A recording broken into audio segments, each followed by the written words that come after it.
I saw that the Golden Gate Bridge was the engineers designed something with the sidewalks to help the wind pass through. And unfortunately, that design was kind of flawed because now the Golden Gate Bridge makes this really, really, really loud, obnoxious noise. Um, and I listened to a video of it. I don't know if I can even play it, but if I can play it, I'll play it so you guys can see it. If not, go look for yourselves. Just go on youtube.com and look up the Golden Gate Bridge noise.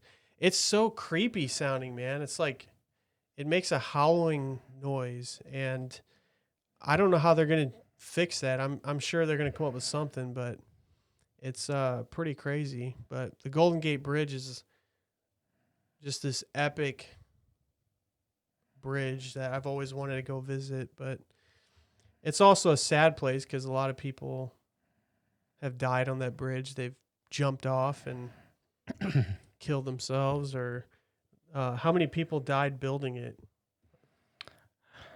11 construction workers and 28 laborers.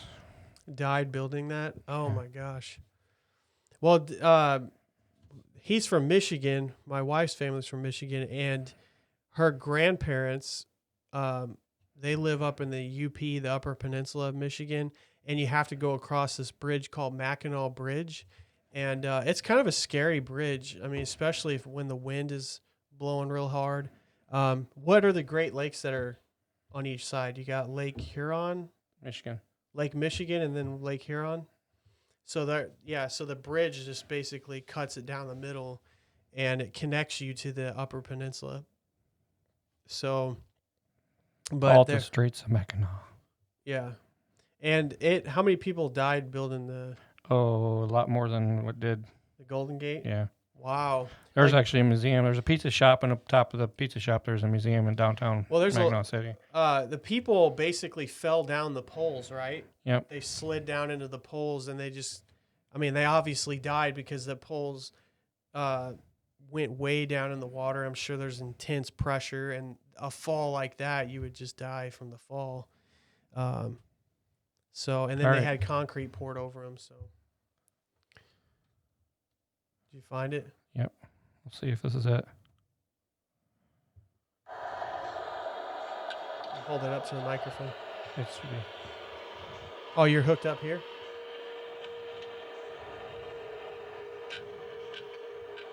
You hear that? Sounds kind of creepy. It's like a loud howl.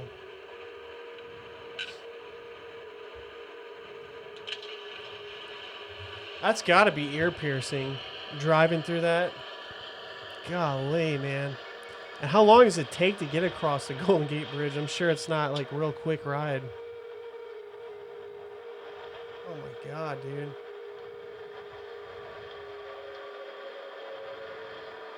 Yeah, that's eerie. That's very eerie. So yeah, there you have it, Golden Gate Bridge. They had a major engineer flaw or design flaw to that what they created to help. They wanted to help allow the wind to pass easily through the Golden Gate Bridge, and instead they created that problem, which you got to think about it though. One day they're going to have to rebuild the Golden Gate Bridge. It probably won't be in any one of our lifetimes, but I would imagine one day they're going to have to rebuild that bridge. The Guardian calls it a giant wheezing kazoo. A giant wheezing kazoo. Yeah, I mean I watched this show. What was it called? Modern Marvels. I can't remember. I think that might be it. But the show had people like engineers, and they followed them when they were designing these epic bridges and epic tunnels and stadiums, and it's fascinating. Like some of these bridges, man, are just mind blowing, and Yeah. how they create them. And I'm sure less people die doing them now than back in the day, but it's so crazy what people are capable of doing, what they're capable of designing and making happen. You know, when you see these epic stadiums and just these bridges and skyscrapers, just to think that someone designed that and a bunch of people built it and made it happen. It's crazy to me. But yeah, so the Golden Gate Bridge is now the Whistling Kazoo. So if you want to go hear a epic kazoo, you need to go to the Golden Gate Bridge. And maybe that'll keep people from jumping off the bridge, you know. They'll go to the bridge and be like, "Oh, this is annoying.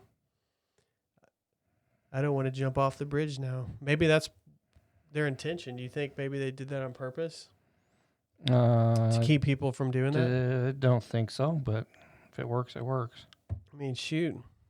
Whatever works. Whatever works. Whatever keeps people from doing that. So yeah, I would like to actually, we were talking about Mackinac Bridge. I was hoping in the next couple months, maybe less, to go back up and visit the grandparents-in-law because it's really nice up there. I'm not quite a fan of the winter time up there because it is brutal, man. You got snow that goes up to the roof. And I'm not exaggerating, guys. I'll see if I can pull up some pictures and show you guys. Yeah, he should be on his messenger. Yeah, I got some pictures. Yeah, I couldn't believe it, man. I went there and I'm driving in the neighborhood and I'm like, first of all, where is the neighborhood? Because everything is covered in snow up to the roof, icicles that are bigger than you that are hanging. I mean, they probably have snow right now. It's summertime for us and they're probably having a blizzard. I mean, it's just crazy, man. And then you got Lake Superior up there, which is beautiful. I mean, the trees are beautiful. Everything's beautiful up there. But you said you went you in can't Lake go Superior. swimming in Lake Superior. You can too. When? When can you go? Because I went in July when you guys got married, and I couldn't even bear. I put my toe in there and it went numb. And then my friend John, won't mention his last name, but there's a lot of great stories with John. He is a daredevil and he does anything and everything. And this dude, first time being introduced to Lake Superior, the largest lake in the world, I believe, or at least in the U.S. He dives right into Lake Superior. Okay, I dip my toe in there and my toe goes numb and he just freaking dives into Lake Superior. And those waves are treacherous, man. It's like you can't tell the ocean apart from Lake Superior. It's amazing, man. Oh, the Hudson River flows in there. The Hudson River, which goes into the Atlantic Ocean. Yep. It's pretty amazing. I'd like to go fishing on there, though. You guys need to go up Sioux Locks. Check that out. Get out up there. What's Sioux Locks? Well, you know what a lock is, don't you? Lock is that like a channel or? Basically. Okay.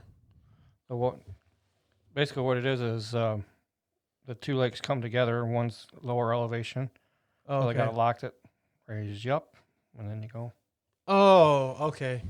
I know exactly what you're talking about. Wow. I didn't know that. Yeah, I'd like to do that. I mean, I've been on a ferry, my first ferry when we were in Seattle, visiting some family, my wife's family on her dad's side. We were in Seattle and we went on a ferry ride across, I don't even remember. That was not your first ferry. No, first drive on ferry. Oh, first drive on ferry. Yeah. I mean, I've been on a ferry before because, taking you to Mackinac Island, you have to get on a ferry. Well, this one was a huge, giant ferry that you drive your car on and you just stay in the car and it takes you across. They have two of those in Michigan. Oh, really? One up in Ludington, one in Muskegon. The one in Muskegon is a super speed one. Oh, really? Takes you across in less time. The one up in Ludington, I don't know, 4 or 5 hours we crossed. Are you serious? Yeah. Dang, dude. Well, they used to take the trains across. They took all the train rails out of it, though. Oh, do they have like a restaurant in it? Actually, you could stay in rooms and Really? sleep and everything. Oh my God. Yeah, it had restaurants and a bar and Wow. Um, yeah, this one had a restaurant in it. It was so huge, but it was cold because we went in January, so it was pretty dang cold. So it was hard to stand out there on the front dock, I guess you call it. Um, so I was like shivering. I remember like just running out there real quick and like, oh my God, it looks great. And I tried to get my wife to do a picture, and we're like freezing to death. But yeah, it was an experience of a lifetime right there. And we wanted to go up into the Space Needle. I think that's what you call it. And yep, that's left from the World's Fair. oh yeah, well, all I know is it's so expensive that we didn't go. We're like, you know what? We could just imagine what it's like to be up there because I'm not spending that. I think it was like, what was it, like $60 a person to go up there and just look out there, which would be nice if you're going on a date, but we were just tourists there.